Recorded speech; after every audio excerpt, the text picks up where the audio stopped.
Onyonka, you had a point, please proceed. I wanted to mention to my brother and colleague, Dr. Mutunga. Before I came to the Senate, I used to work with him very closely in the budget committee. So he knows. Dr. Mutunga, what we are asking the KK Alliance, we are not fighting you. We are interrogating your first budget. So we don't know why most of you guys are bitter about it. Allow us to do our job. Our job is to oversight your government. Because you've been telling us how the opposition always fails, the opposition goes and signs handshake. That's why we don't want your handshake. What we want is to oversight you guys and look at the figures and details of where our country is. The point is this, Honorable Mutunga. Nobody today would be discussing this budget if the amount of money you already started spending. You want 50 CSS? Ministers are buying cars for 800 million. You have got Vice President spending 1.5 billion shillings in a period of less than 6 months. You have a president who you have just added another 2 billion on top of what State House is getting. The State House budget, well, we are going to interrogate it, might end up being 41 billion or something like that. What Dr. Mutunga we are saying and what Kenyans are saying is this. We notice that you have not changed your behavior. So stop telling us that what you are giving us is a prescription of wonderful treatment medicine. What we want is for you to reduce your wastage, for you to start acting that you understand that Kenyans are sick and tired of paying taxes. They do not get the right services. You know we have a problem with procurement. You know we have all these issues. And I believe, I'll tell you this, my colleagues here, what Kenyans want is, yes, get what you're asking for. And I know you'll get it. Why? Because you have the state machinery. 2, you have the state largesse. 3, members of parliament don't understand that their responsibility is actually to oversight the government. So you'll get what you want.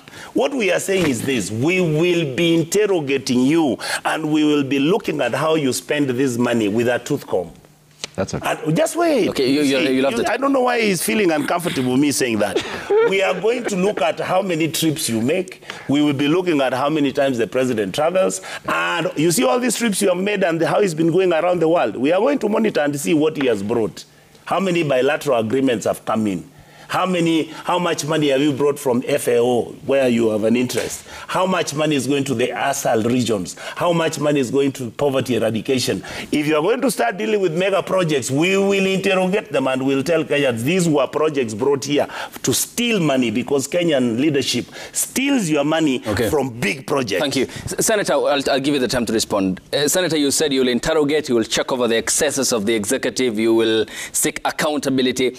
Is it the other party, which is your opponent in power, that accountability process and provision is provided, or that ought to be the discipline that members of parliament ought to practice in any given democracy, ours included?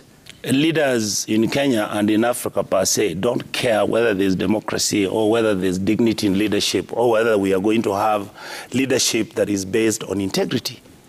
What leaders in Africa do is to create environments for their advantage, where they basically go into this thing we call primitive accumulation, where everybody wants to become a billionaire. Once that happens, in fact, what some people are saying right now is that what is happening now, the fight, the borrowing, the taxes that are going up, is that people want to raise money for the coming elections. So that by the time in the next 2 to 3 years, you find that now there'll be nobody looking for money for elections. We are then into the campaign mode. So we are a country basically where we do not sit and look at the policies that have been written, that have been actually, in other words, most likely everything that Uhuru Kenyatta was doing, which was agreeable to Raila, to William Ruto, and to Uhuru, now everything is being thrown to the dustbin, and now we have to start new things again. And individually then, because you have expressed concern about the collective responsibility which is lacking according to you, individually then, were Azimio to form government, say the Kenyan people had accorded you the mandate hypothetically for this debate, and this was a sponsored bill by the Azimio coalition political party. Having read and understood it, the consequences which you have stated here, Would you then stand up to your leader, the coalition leader, Raila Odinga, and say, no, I will reject this individually? 100%. Okay. Let me tell you, I'll give you a small example. Okay, briefly. A small example. I will tell you today, as I'm sitting here, that I think my party leader, Raila Odinga, needs to sit down and come up with 3 points or 5 points, which he wants the Kenyan public to know that's what we stand for. We want him to make sure that we don't change the goalposts. Let us have even only 4 items which we can negotiate for these negotiations. Okay, which we'll discuss, because that is a matter. So the point I'm making is, for us in the opposition, we are very comfortable, telling our leader in oversight that, Your Excellency, yes, this position you are taking could be fine, but we are having challenges because our public is saying we don't like the direction you're going. And this is what I wish that the KK Alliance, that those members who are right now actually criticizing this bill, don't get harassed, don't get frustrated, don't get attacked as being anti-KK Alliance, other than just Kenyans who are saying, look, this is what my voters have said, and I think the bill has got challenges, and please make certain we have made certain recommendations, and many of them have come up, by the way, on how you can actually make amendments, and the bill will be just fine. Thank you. I'll come to you. We are not saying that the whole bill is bad. No. What we are saying is there are certain things. Look at this housing thing.